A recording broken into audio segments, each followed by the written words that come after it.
Hi friends, విషయం ఏంటంటే మొంతా తుఫాను అనే భీకరమైన గాలులతో వీస్తూ ఆంధ్రప్రదేశ్ రాష్ట్రంలోకి ఈరోజు ఈవినింగ్ నుంచి ఎంటర్ అయ్యే అవకాశం ఉందని చెప్పి వాతావరణ శాఖ వారు తెలుపుతా ఉన్నారు. మనం న్యూస్ కూడా చూస్తున్నాము.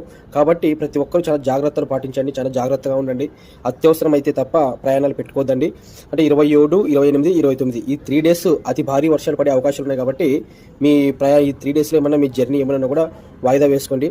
అదేవిధంగా రైతు సోదరులు అయితే కూడా మీరు పంటలు పత్తి కానీ అవి కోయకుండా జాగ్రత్తగా పెట్టుకోండి. ఎందుకంటే ఇప్పుడు కోసినారు అంటే మళ్ళీ వర్షం పడి చాలా అది పత్తి చెడిపోయే అవకాశం ఉంటుంది. అదేవిధంగా ప్రతి ఒక్కరూ కూడా ఈ మొంతా తుఫాన్ నుంచి మనల్ని మనం కాపాడుకోవాలి, తగు జాగ్రత్తలు పాటించాలి. ప్రభుత్వం వారు, వాతావరణ శాఖ వారు ఇచ్చే సూచనలు పాటించాలి. ముఖ్యంగా ఇంటి దగ్గర వర్షం ఆగి కూడా దోమల బారిన పడి వ్యాధుల బారిన పడే అవకాశం కూడా ఉంది. కాబట్టి చాలా జాగ్రత్తగా ఉండండి. ఇంట్లో పిల్లలు ఉంటారు, పెద్దవాళ్ళు ఉంటారు, వాళ్ళని కూడా జాగ్రత్తగా కాపాడుకోండి.